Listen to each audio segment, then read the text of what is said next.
Perkenalkan, saya Mayarnisa Rahma. Di sini saya akan menjelaskan tentang sistem reproduksi pria.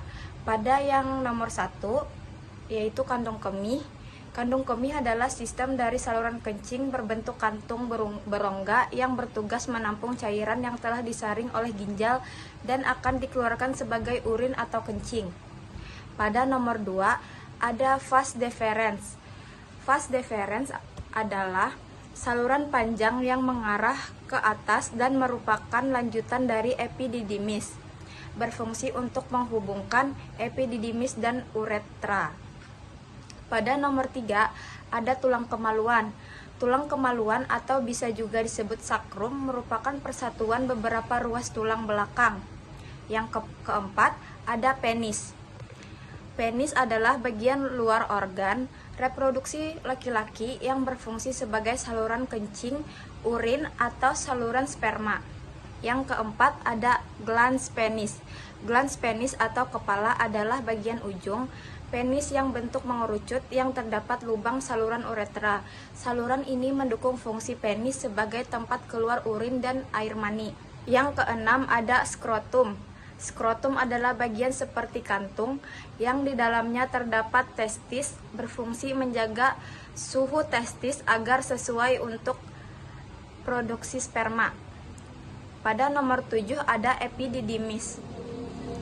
Epididymis adalah saluran yang keluar dari testis yang berbentuk seperti tanda koma dengan sekitar 4 cm, berfungsi sebagai tempat penyimpanan sperma sementara. Pada nomor 8, ada testis. Testis adalah bagian yang bentuknya bulat telur yang tersimpan dalam skrotum, berfungsi untuk memproduksi sperma dan hormon testosteron.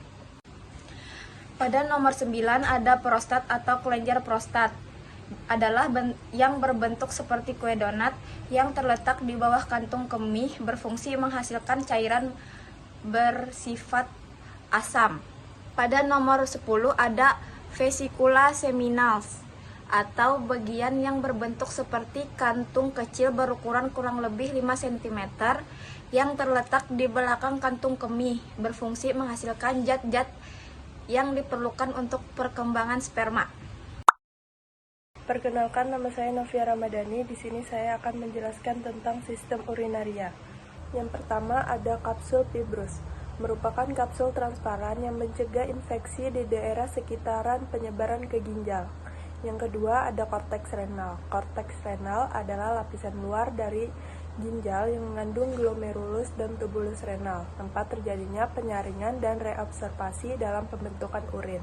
Yang ketiga, ada medula renal, merupakan jaringan ginjal yang halus dan terdiri dari lengkungan Henle serta piramida renal. Yang keempat, ada papila renal. Papila renal yaitu bagian yang menghubungkan antara ductus pengumpulan dan calyx minor, area tempat pembukaan saluran pengumpul tempat urin mengalir ke ureter. 5. Lemak dalam sinus renal, yaitu lemak yang membungkus struktur ginjal. Jumlah lemak di sinus ginjal secara bertahap meningkat seiring bertambahnya usia dan penambah berat badan. Yang keenam, ada sinus renal, adalah rongga berisi lemak yang membuka pada hilus. Sinus ini membentuk perletakan untuk jalan masuk dan keluar ureter, vena dan arteri renalis serta saraf dan limfatik.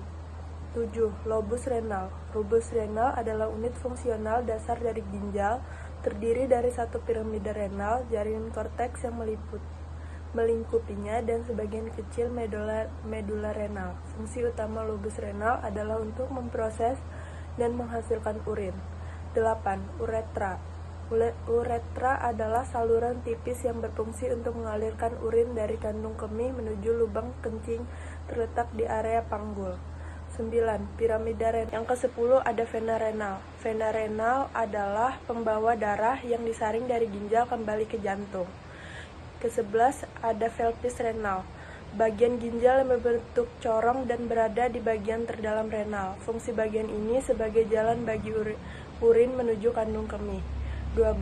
Arteri renalis adalah satu-satunya pembuluh darah arteri yang menyuplai darah untuk ginjal.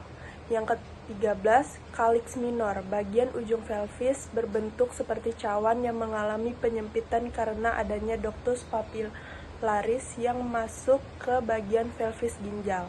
14. Kalix mayor. Kalix mayor merupakan kumpulan dari beberapa kalix minor.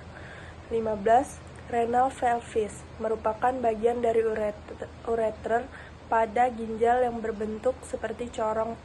Pada manusia, renal pelvis merupakan titik temu 2 atau 3 renal kalix.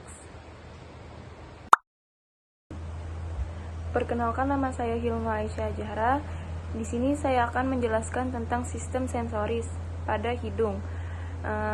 Untuk nomor 1 yaitu frontal sinus. Lapisan mukosa membantu untuk menghangatkan dan melembabkan udara inhalasi yang masuk dari rongga hidung. Untuk yang kedua, nasal bone, meningkatkan permukaan dari rongga hidung sehingga lebih banyak udara yang bersentuhan dengan mukosa dan rambut halus di dalamnya. Untuk nomor 3, terdapat nasal cavity yang berfungsi rongga hidung yang satu ini terjadi di bagian tengah rongga hidung atau pada area pernapasan. Untuk di nomor 4, nasal vestibule, lorong yang dilapisi rambut atau silia hingga ke area pernapasan pada rongga hidung. Untuk nomor 5, hard palate atau langit-langit keras, terbuat dari lempengan tulang yang memisahkan rongga hidung dan rongga mulut. Untuk nomor 6 yaitu terdapat lips atau bibir, bagian terluar dari mulut. Untuk nomor 7, soft palate atau langit-langit lunak, memisahkan nasofaring atau rongga belakang hidung dengan belakang langit-langit mulut dengan orofaring atau bagian saluran pencernaan dan saluran pernapasan. Nomor 8, adenoid pad, merangkap kuman yang masuk melalui mulut dan hidung. Kelenjar ini juga menghasilkan antibodi untuk membantu tubuh melawan infeksi. Untuk nomor 9, terdapat inferior turbinate. Turbinate inferior berfungsi membantu sistem imun pada tubuh. Untuk nomor 10, terdapat middle turbinate. Middle turbinate membantu menyaring dan membersihkan udara yang masuk ke hidung dan partikel-partikel debu dan kotoran. Untuk nomor 11, terdapat superior turbinate. Fungsi dari itu adalah berpusat pada menjaga dan meningkatkan kualitas udara yang masuk ke dalam pernapasan, serta berkontribusi pada penciuman dan pernapasan yang efisien. Untuk nomor 12, terdapat sphenoid sinus, yaitu mengeluarkan lendir dan berfungsi untuk melindungi infeksi.